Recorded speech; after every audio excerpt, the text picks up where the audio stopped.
Hello and welcome back to Splendid Fanimation. I'm your host, Dennis Bithoulkas, and it's time for Resident Alien Season 1, Episode 8, End of the World as We Know It.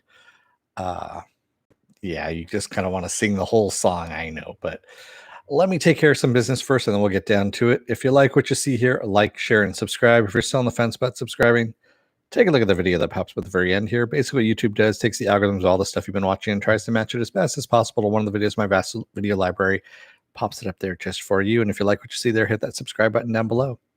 Also, if you want to know when to be on live again next, you get the bell down below. It's a 50-50 chance of YouTube actually notifying you. Best thing to do is go to suspendedfanimation.com. Take a look at the schedule. I post it up every week. And also I have all the links to my social media. So Twitter, Instagram, Patreon. No tiers up on the Patreon, but I'm very, very close. 18 subscribers away from actually setting up tiers on the Patreon. That way, when you guys give me something, I give you something in return. Also, I have the links to this YouTube channel, my Facebook page, and for those of you who still have Facebook, a Facebook group page where you guys can post stuff and chat amongst yourselves. All right, let's get to it, shall we? Spoiler alert, I am going to spoil the episode. If you have not seen the episode, go and watch it. Come on back. This will be a video. You can comment down below in the comment section. All right. Wow. So, yeah, this kind of was the end of the world as we know it. Harry, Asta, and Darcy all fall in the crevice, however you want to say it. And they survive.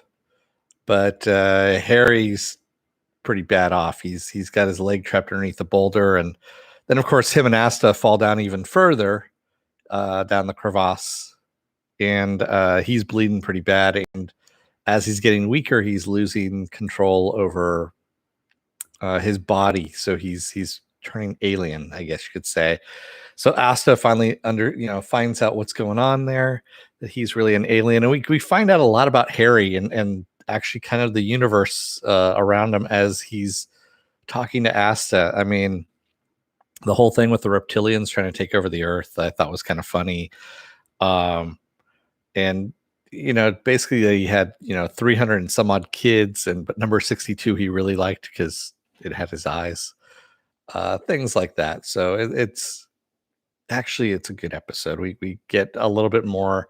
The characters are now almost on equal footing. Of course, Harry lies as to why he's there. I mean, his ship did crash, but he's saying he's looking for his radio, which is the ball there. Yeah. I never thought David Icke would be right about anything. Are you talking about the reptilians? Yeah, the reptilians that are coming to hybridize humans, but they have terrible hygiene.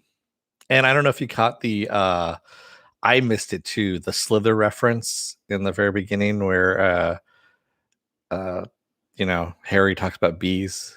It's the bees. I'm allergic to bees. Alan Tudyk actually tweeted that out, that it was his homage. It's his favorite line from Slither, the James Gunn movie.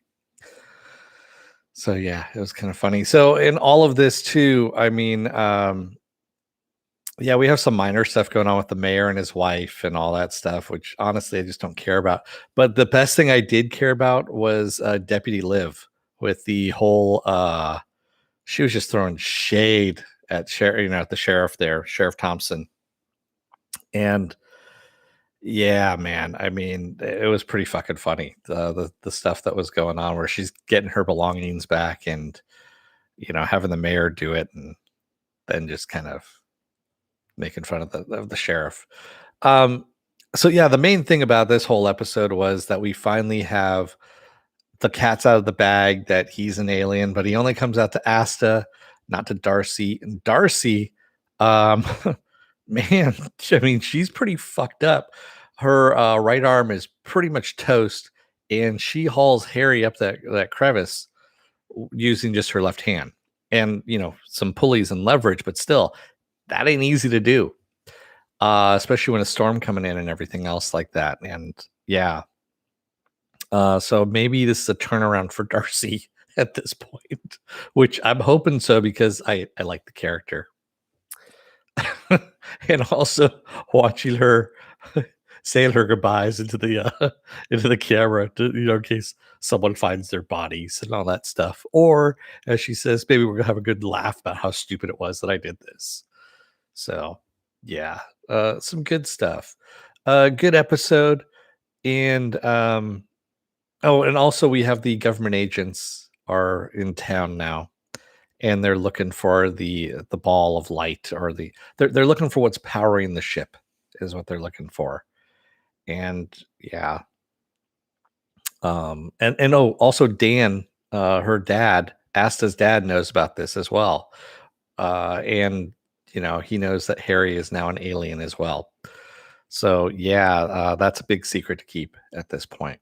And we'll see what happens, and we'll see if Harry's going to decide to destroy the Earth or not, considering that he's now got his device back. So yeah, good episode. Excuse me. Apple Crow, what were you thinking of? Or actually, anybody? I know there's a couple of people out there that are watching this. What are you guys thinking right now? There's this. Oh, and I almost forgot a big item. SyFy announced today that they have actually renewed Resident Alien for a second season. That's right. So it's actually skipped over to a second season. I think it's very rare that an Alan Tudyk led TV show actually has made it beyond a first season. So yeah. Apple Crow says this show has some good female roles, but doesn't go overboard. You have a psycho and a military hard ass. Yeah. Yeah. Raymond K. Hessel says Asta's dad didn't even bat an eye when he saw Harry's true form. Yeah, he kind of did. He just was like, oh, hell no. And I love that whole thing about, and it was one of the first things that came into my mind too. So I'm glad he and I are in the same wavelength, that he's breaking a lot of health code violations in that restaurant just by all the blood everywhere. So I thought that was pretty fucking funny.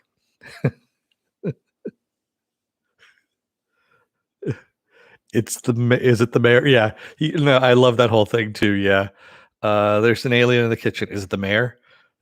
No, it's not the mayor. Uh, that was pretty funny. Yeah, it was. But yeah, he could have just given him up easily to the sheriff, but he didn't. And I mean, the sheriff is an idiot. He's an idiot and an asshole. And I haven't found any redeeming qualities to him as of yet. I mean, maybe if we learn more about what's going on with him and his dad, I don't know. But yeah, right now he's just an asshole. Yeah. But and yes, like I said, we're getting more into the town now at this point. We're getting more fleshed out characters in the town. They're not two dimensional anymore. Um, it was something I was complaining about early on in the first couple episodes that we needed to have happen, and it's happening, which is good. Also, they're kind of moving away from the kid Max as well, which is good. Although I have a feeling they're going to bring him in next episode, if not. We only have 2 episodes left, so we only have episodes 9 and 10 left, and I'm fairly sure that we're gonna have the psycho military commander there, the basically one of the military people. She's gonna go in and uh, raise a little bit of havoc there. Yeah. So Max is hostage bait for the finale. Yeah, exactly. Max is hostage bait for the finale. Maybe the sheriff is a reptilian. I don't think the sheriff's a reptilian. Harry would have known that by now. I mean, he seems to be able to see through things. I also did like the thing too when Asta is trying to help Harry, and she's reaching down his pants in order to get to the cut on his leg, and she goes, "Oh my god, that's a part of you that's still human. You touched my penis." That whole thing, I did not mind. That was actually a really good laugh out loud kind of moment. I have to admit that was there.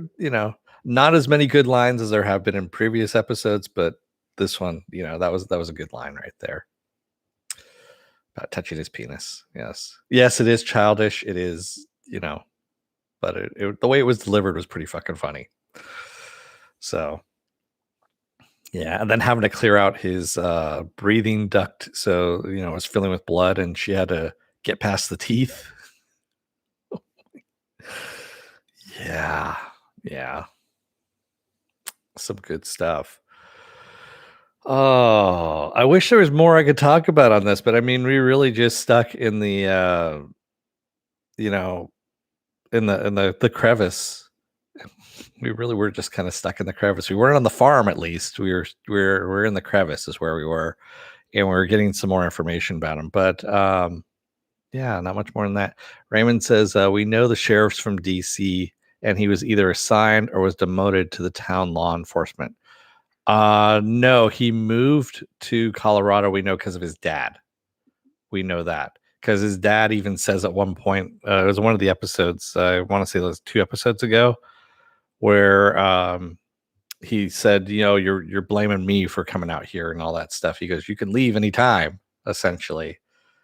But yeah, I don't think he was demoted. I think it's just that he was helping out his dad, and he took this small town sheriff role and doesn't really want it. He wants something bigger because, of course, he wants more action.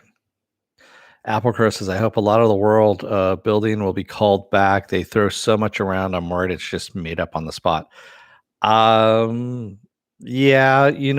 I'm just wish they would make Harry, when he learns stuff, that he just retains it and keeps going, because it seems like when they start switching episodes, Harry forgets some things that he has learned, and he doesn't seem to get. He's Homer Simpsonized, is what it is. He really is Homer Simpsonized at times, and that I don't like. In the comic, he's a little bit more savvy. So yeah, but then again, the comic is written by 2 guys that are talking to each other instead of a room full of writers that sometimes don't really talk to each other. Then, of course, the director might change things and whatnot. So yeah, so hopefully that happens. But all in all, not a bad series. I'm glad it's getting a second season. I'm still depressed that it's on SyFy because it's on SyFy, which isn't really the best vehicle for it. Think about it. If you could actually have this on Amazon or Netflix or something like that, it would be so much better. But plus, it would have the budget to do it too. Do it right. But c'est la vie. What else do I have going on this week? Tomorrow is going to be the Falcon and Winter Soldier. That starts up, yes, on Disney Plus. Saturday is going to be Saturday Morning Blast Off. We'll take the genre news of the weekend, any genre stuff you guys want to talk about when we talk about it. Sunday and Monday, I'll be off. Tuesday will be another episode of Is It Worth My Time? And this time around, it's the Snyder Cut of Justice League. I figure I need an entire weekend for 4 hours of movie, just kind of break it up a bit.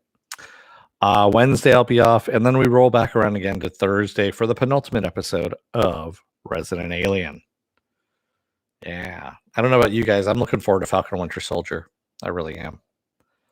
Should I watch WandaVision before starting Falcon and Winter Soldier? Possibly Applecrow. I don't know if it's going to tie in or not. But it seems like everything kind of does in the MCU at one point or another. It might be standalone. I don't know. I don't know at the moment. If you're caught up on all your Marvel movies, then you should be okay.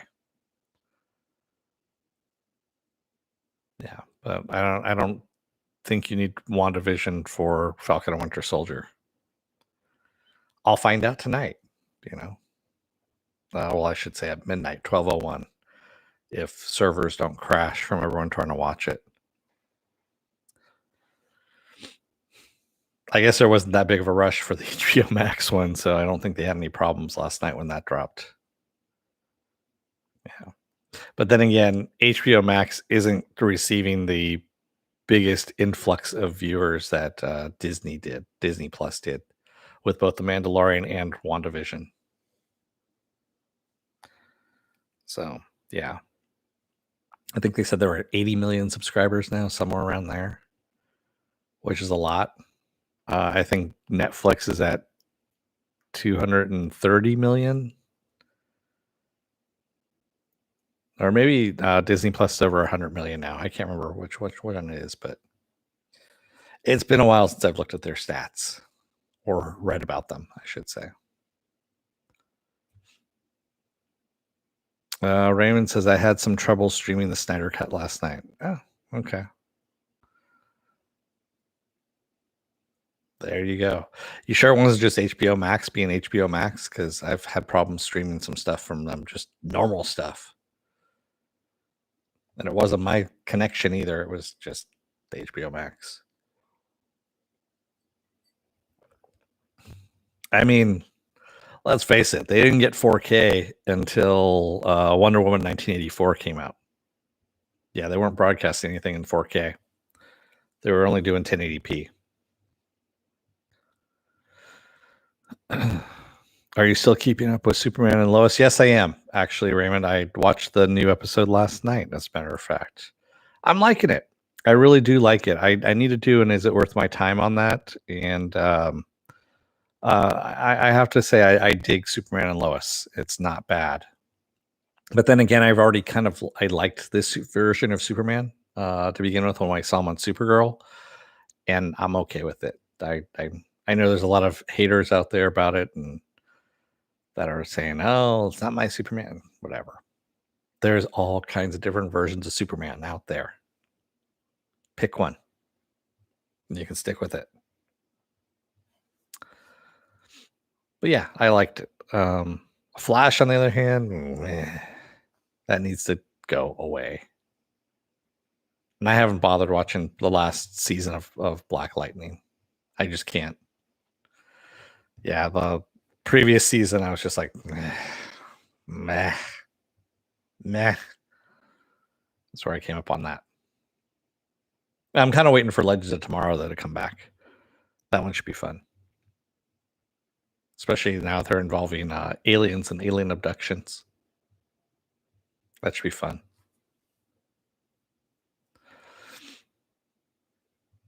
All right. Well, with that said, I want to thank everybody who joined me tonight in the chat, and thank you if you made it this far in the video. Will you cover boss level on? No. I've already watched two really bad Frank Grillo movies, or I should say one really. It felt like two really bad Frank Grillo movies. With Jiu-Jitsu, and I heard that the one coming out with, or the one that already came out with Bruce Willis, it's on rent for $5.99 on Amazon, called Cosmic Sin, is just as awful as Jiu-Jitsu. So yeah, I'm kind of figuring that boss level is going to be just as bad on that, and I have no desire to see it. And also, I don't have Hulu, so I'd have to sign up for it, and I just really don't feel the urge to do that.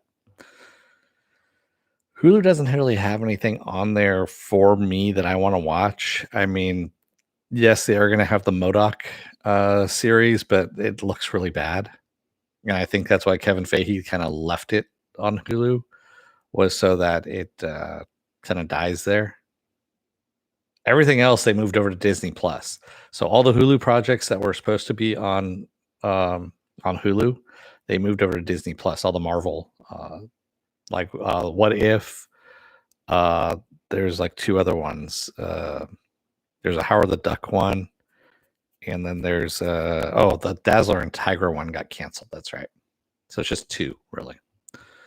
Raymond says I rather enjoyed it. It was like a lighthearted Edge of Tomorrow. Oh, okay. Yeah, I'm really burned out on Frank Grillo. Sorry. Yeah. So he's not really inspiring me to sign up and watch it.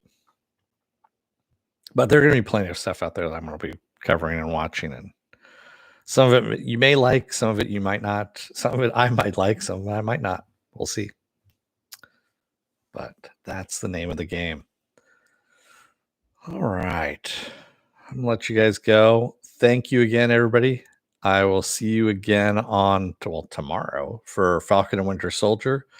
Until then, don't let the door hit your ass on the way out. Otherwise, you may find out that that doctor that you had that was going to examine you is actually an alien, and now he's just spewing blue blood all over your restaurant, and that's a health code violation right there. Thanks, everybody. I will see you again tomorrow. Until then, stay safe, be well, take care, and remember to wear those masks and get those vaccine shots. Thanks, everybody. I will see you again tomorrow. Have a good night.